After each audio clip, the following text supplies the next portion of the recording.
Magandang umaga po sa inyong lahat. I will be presenting something that would complement the earlier speaker. After they, correct. So, kung narinig niyo po ang usapin ng Internet of Things. So the biggest problem with trying to measure environmental parameters would be to the problem of how many sensors do you actually put in. And in fact, as this slide would see, the typical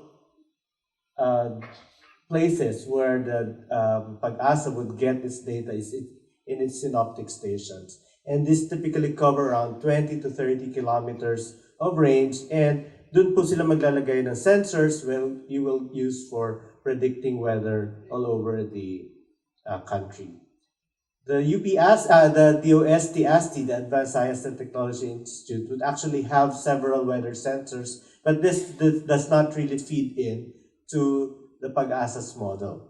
Kaya po pag tinatanong, ano ang kalagayan ngayon, you would actually be depending on these active synoptic stations.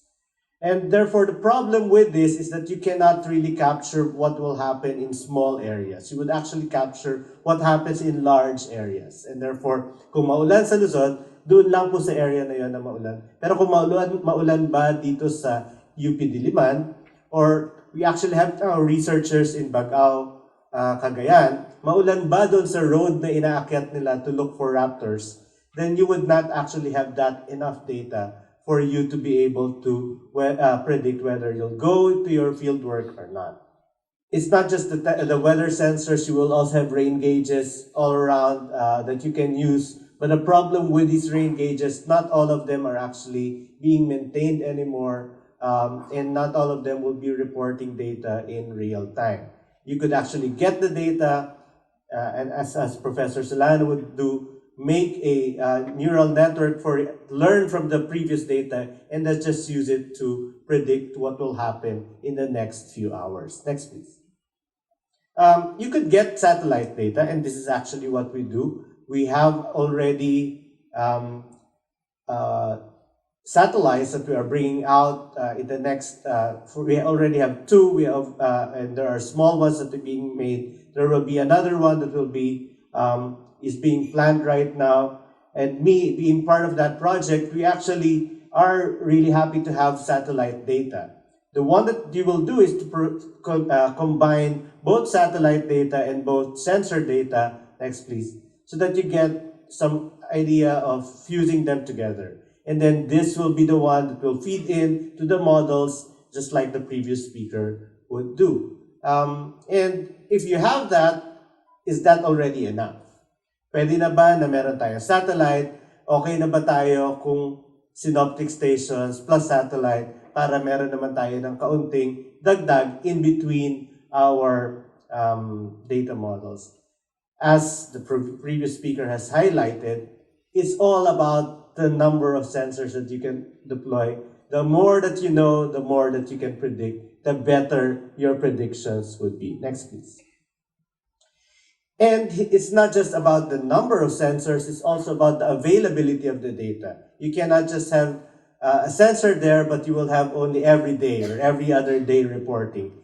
If it's possible to do a minute or even a real-time data from all of those sensors, then we should have those available sensors around. We should also have sensors that will be able to get the microscale, because hindi naman po 1 kilometro ang ating activity. Our activities usually are confined within small radius. Diba? Ngayon, nandito lang tayo sa hall na ito, hindi naman tayo lumalakad at gumagalaw ng madalas within a certain number of time. Only when you're traveling from point to point. And therefore, weather predictions would be relevant, most especially to people in a micro scale. Of course, it's also a question of cost. How much does these sensors cost? If you want to put in 1,000 of them, how much would 1,000 sensors cost? Now, the best way to put sensors is to put a sensor there, have a wire connected to a computer, and then put it into the internet so that you can read it real time. Usually, ganyan po ang ginagawa kasi if you have a wire, just like our microphone right here, I can talk continuously and you can hear me continuously. As long as it's connected, then it's okay. If I cut the wire, then the sensors die down. So it also provides power. As long as power is reliable, then you can have your sensors always working. As long as your sensors is connected to the computer, then you can always analyze whatever is being put in your sensor. It's always limited by wire length. I cannot go around and bring this microphone up to my college in the College of Science. It will not reach. And therefore, there's a certain limit that you can use a wired sensor, such like a microphone here. And if you can imagine what will happen if I will give you each a wired microphone, the number of wires that will be used for the 74 schools that are here and 300 participants will be very unwieldy if I just want to get the data from each one of you right now. So hindi madali kung wired lang ang gagamitin natin sa lahat ng sensors, lalong-lalo na kung imagine niyo hindi dito sa kwarto na ito, kundi sa buong Pilipinas tayo maglalagay. Next please. But the nice thing about wired sensors is that you can put anything as long as there's power and as long as you can transform whatever that sensor is to something that can be read in a signal or in a voltage. You can put an accelerometer so you can have your earthquake, your ground movement. You can put a gyroscope so that you can see if it's moving up or down. You can put a compass, GPS, temperature, pressure, humidity, light, even your air quality sensors. You can always put them there, because that's the nice thing about wired sensors, power is always available and signal is always available. Now, we also have had made sensors that will be able to drop it to the ground. So this one is an underwater sensor that we made for the Marine Science Institute. And dapat mo nasa tubig siya. So what we did was to cut the cord.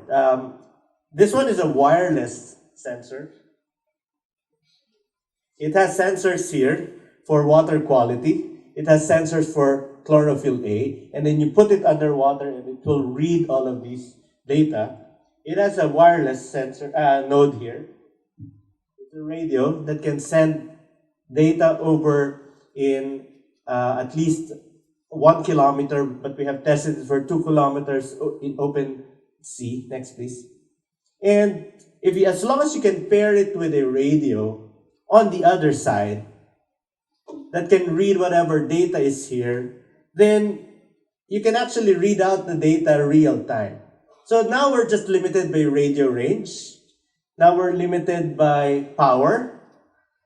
But we have already escaped the problem of having too many wires. We can deploy this anywhere. And the only problem is how do you make them talk to each other? So kung 1 kilometer lang ang limit nito, then you can have one in UP and then 1 kilometer around, then that's the limit of your sensor. And this is what we're trying to do, is kung naglalaro po kayo ng bata kayo ng pass the message, then this is what we'll do.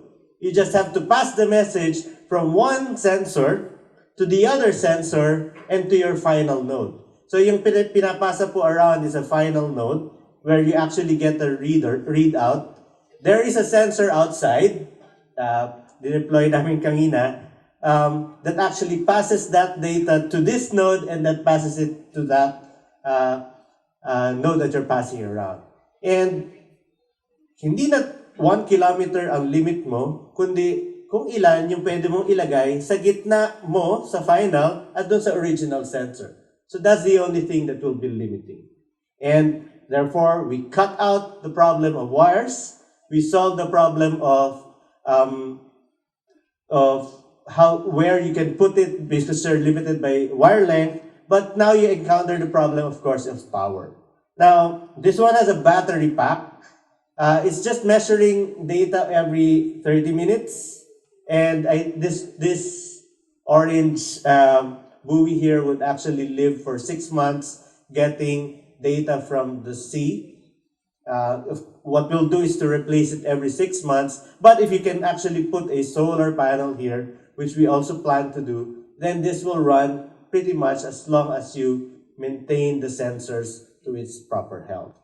Walang problema kung anong pwedeng ikabit. You can always connect the same things that you can connect with wired sensors. So you can still have everything there connected. And the nice thing about this is what is called your Internet of Things. So ito lang din naman po yung sinasabi nila na Internet of Things. You have your things, your sensors, connected to the internet, because now once I can talk to each other and then once I can pass the message, my final node, the one that you're holding around, can be connected to the internet. And Dr. Mahar can now look at all the sensors that is connected to that final node so that he can make his predictions.